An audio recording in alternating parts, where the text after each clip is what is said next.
ಓಂ ಶ್ರೀ ಗುರುಭ್ಯೋ ನಮಃ. ಓಂ ನಮೋ ಕಾಳಿಕಾಯೇ ನಮಃ. ವೀಕ್ಷಕರಿಗೆಲ್ಲ ಶ್ರೀ ಅಂಬಾ ಭವಾನಿ ಜ್ಯೋತಿಷ್ಯಂ ಚಾನಲ್ಗೆ ಆತ್ಮೀಯವಾದಂತಹ ಸ್ವಾಗತ.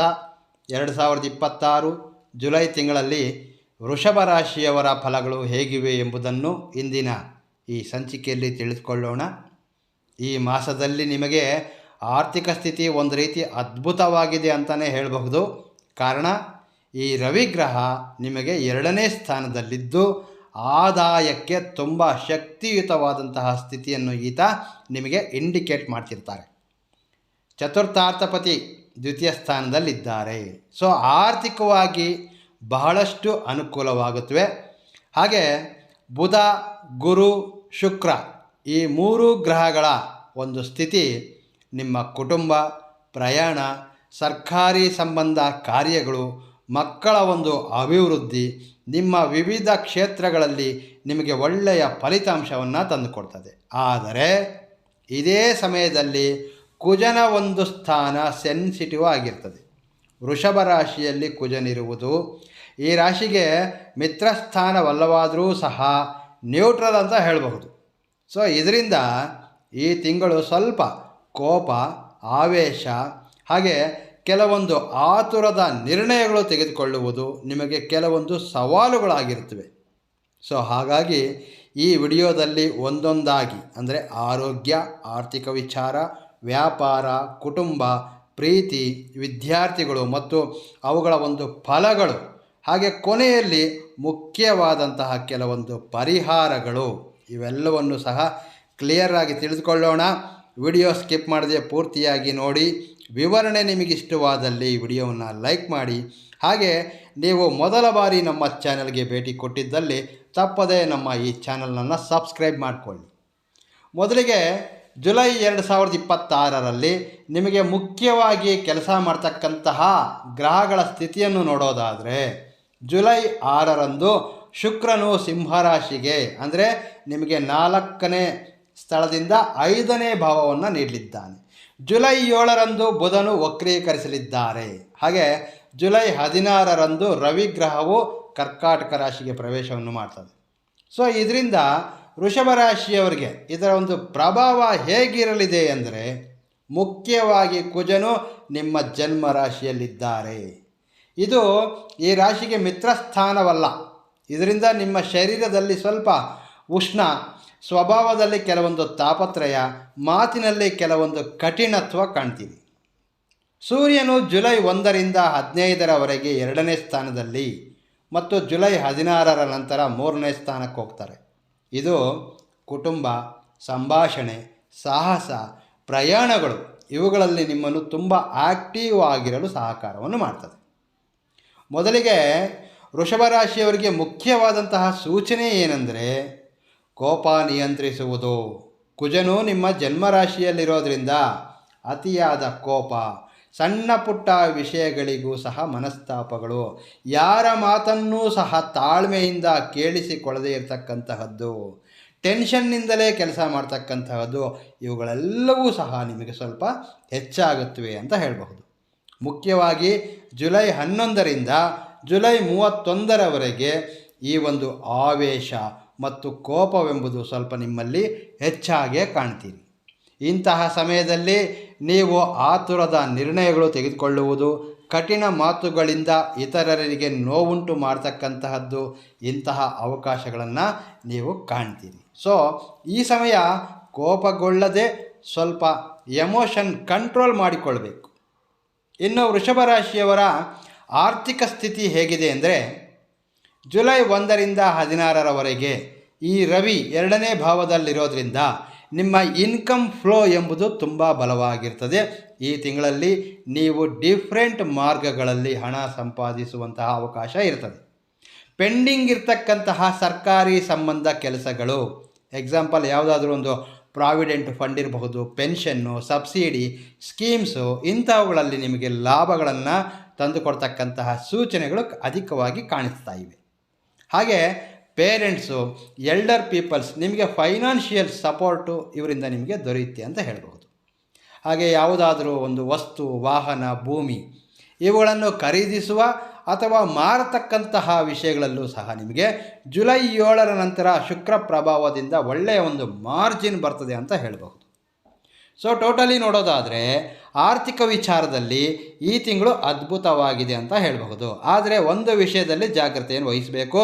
ಕುಟುಂಬದ ಮೇಲೆ ಕೋಪದಿಂದ ಆವೇಶದಿಂದ ತೆಗೆದುಕೊಳ್ತಕ್ಕಂತಹ ಕೆಲವೊಂದು ನಿರ್ಣಯಗಳು, ಅದೇ ರೀತಿ ದೊಡ್ಡ ಮೊತ್ತದಲ್ಲಿ ನಡೆಯುವಂತಹ ವ್ಯವಹಾರಗಳಲ್ಲಿ ಆತುರದಿಂದ ತೆಗೆದುಕೊಳ್ತಕ್ಕಂತಹ ನಿರ್ಣಯಗಳು ನಿಮಗೆ ಸಮಸ್ಯೆಯನ್ನು ತಂದುಕೊಡ್ತಕ್ಕಂತಹ ಸಾಧ್ಯತೆಗಳಿರುತ್ತವೆ.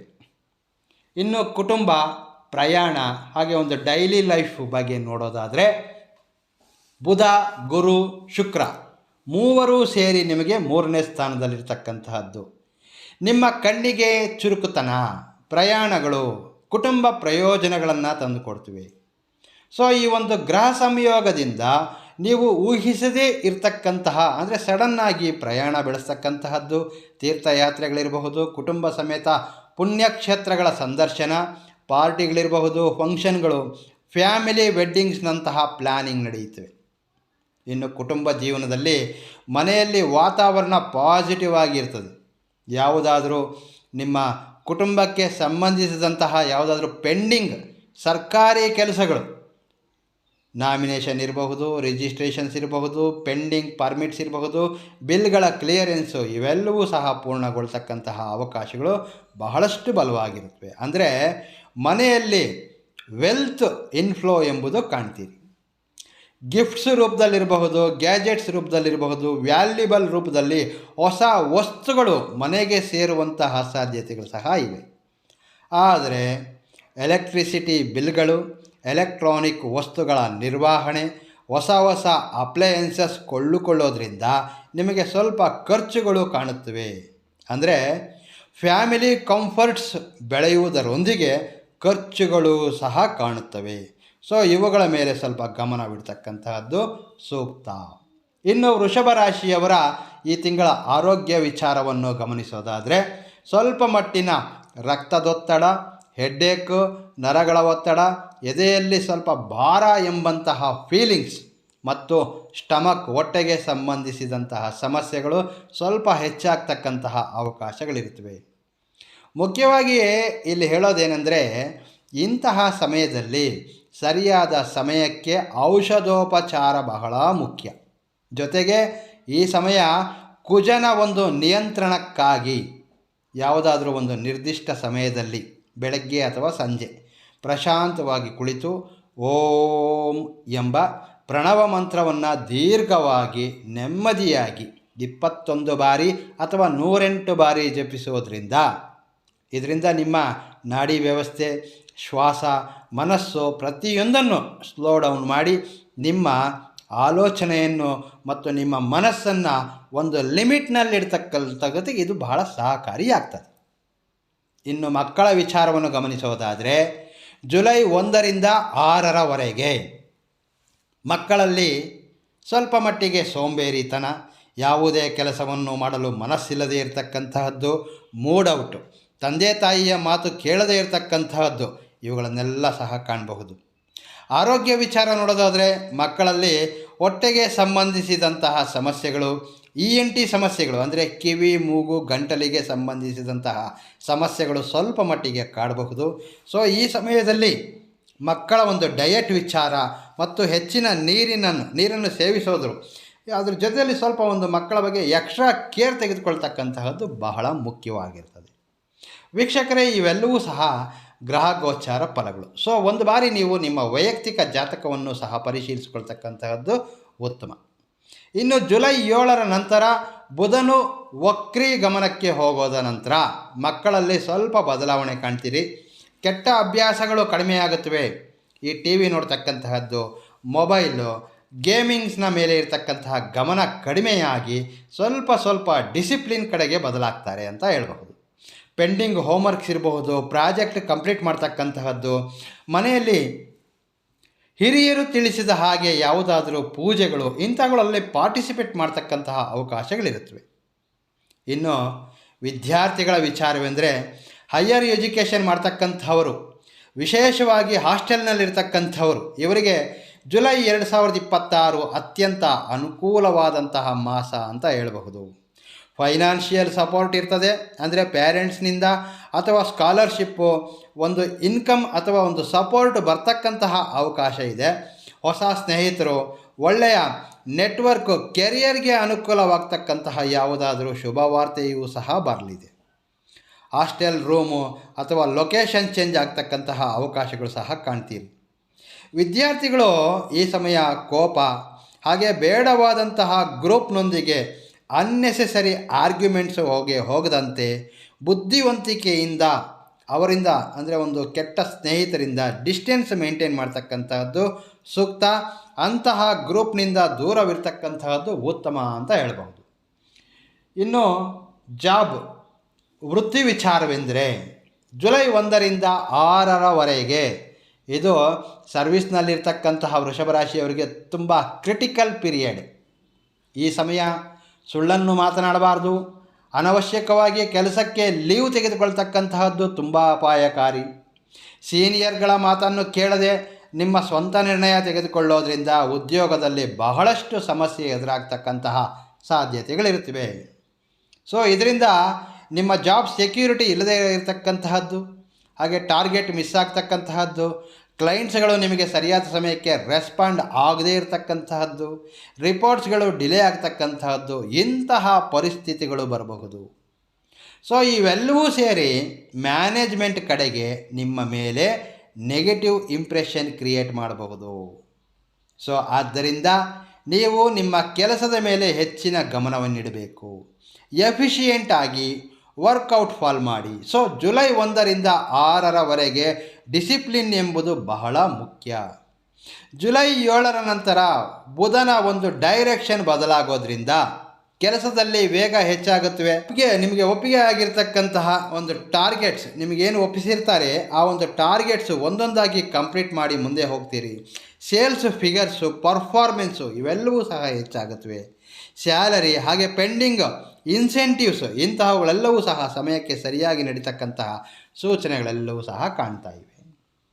ಬಿಸ್ನೆಸ್ ಮ್ಯಾನ್ಸು, ಅಂದರೆ ವ್ಯಾಪಾರ ವಿಚಾರವನ್ನು, ಅಂದರೆ ಯಾರು ಬಿಸ್ನೆಸ್ನಲ್ಲಿದ್ದೀರಿ ಅವರ ಒಂದು ವಿಚಾರವನ್ನು ಗಮನಿಸೋದಾದರೆ ಜುಲೈ 1ರಿಂದ 10ರವರೆಗೆ ಸ್ವಲ್ಪ ಸಡನ್ನಾಗಿ ಬರ್ತಕ್ಕಂತಹ ಖರ್ಚುಗಳು, ಟ್ಯಾಕ್ಸ್ ಸಂಬಂಧ ಇರಬಹುದು, ಪೆನಾಲ್ಟೀಸ್ ಇರಬಹುದು, ಲೀಗಲ್ ಕ್ಲಿಯರೆನ್ಸು, ಇವುಗಳಿಂದ ನಿಮ್ಮ ಒಂದು ಕ್ಯಾಶ್ ಫ್ಲೋ ಎಂಬುದು ಸ್ವಲ್ಪ ಕಡಿಮೆ ಆಗಬಹುದು. ಈ ಸಮಯದಲ್ಲಿ ಜುಲೈ 1ರಿಂದ 10ರವರೆಗೆ ಇನ್ವೆಸ್ಟ್ಮೆಂಟ್ ವಿಚಾರಗಳಲ್ಲಿ ಜಾಗ್ರತೆಯಿಂದಿರಬೇಕು. ಅನಗತ್ಯ ಖರ್ಚುಗಳನ್ನು ಸ್ವಲ್ಪ ಮಟ್ಟಿಗೆ ಅವಾಯ್ಡ್ ಮಾಡಬೇಕು. ಓಲ್ಡ್ ಸ್ಟಾಕು, ಓಲ್ಡ್ ಕಮಿಟ್ಮೆಂಟ್ಸ್ಗಳು ಸ್ವಲ್ಪ ಇವುಗಳ ಕಡೆ ನೀವು ಫೋಕಸ್ ಮಾಡ್ತಕ್ಕಂತಹದ್ದು ಉತ್ತಮ. ಇನ್ನು ಜುಲೈ 11ರಿಂದ 31ರವರೆಗೆ ಖರ್ಚುಗಳು ನಿಧಾನವಾಗಿ ಕಡಿಮೆಯಾಗುತ್ತವೆ. ಬಿಸ್ನೆಸ್ನಲ್ಲಿ ಆ್ಯಕ್ಟಿವಿಟಿ ಬೆಳೆಯುತ್ತೆ. ಬಜಾರ್ನಲ್ಲಿ, ಅಂದರೆ ಅನೇಕ ದಿನಗಳಿಂದ ಮಾರ್ಕೆಟಲ್ಲಿ ಬ್ಲಾಕ್ ಆಗಿರ್ತಕ್ಕಂತಹ ಪೆಂಡಿಂಗ್ ಪೇಮೆಂಟ್ಸ್ ಎಲ್ಲವೂ ಸಹ ನಿಮಗೆ ರಿಕವರಿ ಆಗ್ತಕ್ಕಂತಹ ಸಮಯ ನಿಮಗೆ ಕೂಡಿ ಬರ್ತದೆ ಅಂತ ಹೇಳ್ಬೋದು. ಜುಲೈ 10ರ ನಂತರ ಜುಲೈ ಒಂದು ಸೆಕೆಂಡ್ ಹಾಫ್, ಈ ಸಮಯ ಏನಿದೆ ಹೊಸ ಸ್ಟ್ರಾಟಜಿಕ್ಸು, ಮಾರ್ಕೆಟಿಂಗ್ ಒಂದು ಬದಲಾವಣೆ, ಅಂದರೆ ಮಾರ್ಕೆಟಿಂಗ್ ಚೇಂಜಸ್ ಇರಬಹುದು, ಕಸ್ಟಮರ್ಸ್ಗಳ ಒಂದು ರಿಲೇಷನ್ ಇಂಪ್ರೂವ್ಗಳು, ಇವೆಲ್ಲವೂ ನೀವು ಮಾಡಿದ್ದೇ ಆದಲ್ಲಿ ನೀವು ಲಾಂಗ್ ಟರ್ಮ್ ಆಗಿ ಒಳ್ಳೆಯ ಒಂದು ಫೌಂಡೇಶನ್ ಹಾಕಿಕೊಂಡಂತೆ ಅಂತ. ಈ ಪ್ರೀತಿ ಮತ್ತು ದಾಂಪತ್ಯ ವಿಚಾರವನ್ನು ನೋಡೋದಾದರೆ ಪಾರ್ಟ್ನರ್ನೊಂದಿಗೆ ಅಂಡರ್ಸ್ಟ್ಯಾಂಡ್ ಚೆನ್ನಾಗಿರ್ತದೆ.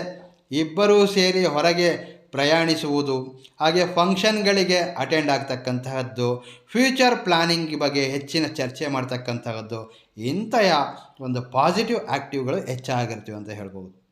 ಜುಲೈ 16ರಿಂದ 31ರವರೆಗೆ ಸ್ವಲ್ಪ ಈ ಕುಜನ ಒಂದು ನೆಗೆಟಿವ್ ಎಫೆಕ್ಟ್, ಅಂದರೆ ನಿಮ್ಮ ಪಾರ್ಟ್ನರ್ನ ಮೇಲೆ ದೃಷ್ಟಿ ಇಡ್ತದೆ.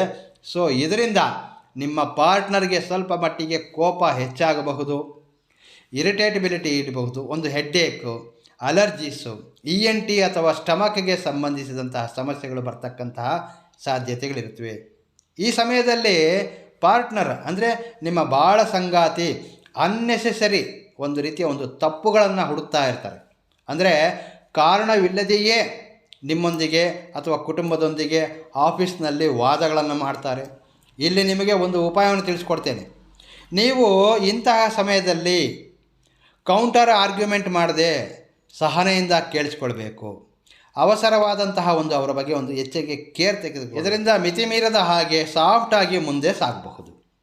ಈ ರೀತಿ ಅಲ್ಲದೆ ನೀವು ಸಹ ಅದೇ ರೀತಿಯಲ್ಲೇ ರಿಯಾಕ್ಟ್ ಆದರೆ ಸಣ್ಣ ಪುಟ್ಟ ವಿಚಾರಗಳು ಸಹ ದೊಡ್ಡದಾದಂತಹ ಸಮಸ್ಯೆಗಳಾಗಿ ಬದಲಾಗುತ್ತವೆ. ಸೊ ಇದರಿಂದ ದಾಂಪತ್ಯ ಜೀವನದಲ್ಲಿ ಡೀಪ್ ಆಗಿರ್ತಕ್ಕಂತಹ ಗ್ಯಾಪ್ ಬರ್ತಕ್ಕಂತಹ ಅವಕಾಶಗಳಿರುತ್ತವೆ. ಸೊ ಜುಲೈ ಸೆಕೆಂಡ್ ಹಾಫ್ ಎಂಬುದು ನಿಮ್ಮ ತಾಳ್ಮೆಯನ್ನು ಪರೀಕ್ಷಿಸುವಂತಹ ಸಮಯ ಎಂಬುದನ್ನು ಮರೆಯಬೇಡಿ. ಈಗ ಈ ಟೋಟಲ್ ಪರಿಸ್ಥಿತಿಯನ್ನು ಸರಿಪಡಿಸಿಕೊಳ್ಳಲು ನೀವು ಯಾವ ರೆಮಿಡಿ ಮಾಡಿಕೊಳ್ಳಬೇಕೆಂಬುದನ್ನು ಕೇಳೋದಾದರೆ, ಕುಜನ ಒಂದು ನೆಗೆಟಿವ್ ಎನರ್ಜಿ ಕಡಿಮೆ ಮಾಡಿಕೊಳ್ಳಲು ಪ್ರತಿದಿನ ಅಥವಾ ವಾರದಲ್ಲಿ 4-5 ದಿನ ಪ್ರಶಾಂತ ಸ್ಥಳದಲ್ಲಿ ಕುಳಿತು ಓಂ ಮಂತ್ರವನ್ನು ಪ್ರತಿದಿನ 21 ಅಥವಾ 108 ಬಾರಿ ದೀರ್ಘವಾಗಿ ಜಪಿಸಬೇಕು. ಇದರಿಂದ ನಿಮ್ಮ ನರ್ವ್ ಸಿಸ್ಟಮ್ಮು ಹಾಗೆ ಒಂದು ಬ್ರೀತಿಂಗ್ ವಿಷಯಗಳಲ್ಲಿ ಪಾಸಿಟಿವ್ ಪ್ರಭಾವವನ್ನು ತೋರಿಸ್ತದೆ ಅಂತ ಹೇಳ್ತೇನೆ. ಪ್ರತಿದಿನ ವಾಕಿಂಗ್ ಮಾಡ್ತಕ್ಕಂತಹದ್ದು, ಯೋಗ ವ್ಯಾಯಾಮ ಮಾಡ್ತಕ್ಕಂತಹದ್ದು ಸಹ ಉತ್ತಮ. ನಿಮ್ಮ ಶಕ್ತ್ಯಾನುಸಾರ ಯಾವುದಾದ್ರೂ ಬೂದಿ ಬಣ್ಣ ಅಥವಾ ಕೆಂಪು ಬಣ್ಣದ ವಸ್ತ್ರಗಳನ್ನು ನಿಮ್ಮ ಒಂದು ಲೇಬರ್ಸ್ಗಿರಬಹುದು, ನಿಮ್ಮ ವರ್ಕರ್ಸ್ಗಳಿಗೆ ಅಥವಾ ನಿಮ್ಮ ಒಂದು ಸ್ಟಾಫ್ ಇವರಿಗೆ ಸಮಯಾನುಸಾರ ಸಹಾಯ ಮಾಡೋದರಿಂದ ಕುಜಶಾಂತಿಗೆ ಪರಿಹಾರ ಲಭಿಸ್ತದೆ. ಸೊ ಇದಿಷ್ಟು ವೃಷಭ ರಾಶಿಯವರ ಜುಲೈ 2026 ಫಲಗಳು. ವೀಕ್ಷಕರೇ, ವೃಷಭ ರಾಶಿಯವರ ಫಲಗಳ ವಿಶ್ಲೇಷಣೆ ನಿಮಗಿಷ್ಟವಾದಲ್ಲಿ ತಪ್ಪದೇ ವಿಡಿಯೋವನ್ನು ಲೈಕ್ ಮಾಡಿ, ಶೇರ್ ಮಾಡಿ. ಮುಂದಿನ ಸಂಚಿಕೆಯಲ್ಲಿ ಭೇಟಿಯಾಗ್ತೇನೆ. ನಮಸ್ಕಾರ. ಸರ್ವೇ ಜನೋ ಸುಖಿನೋ ಭವಂತು.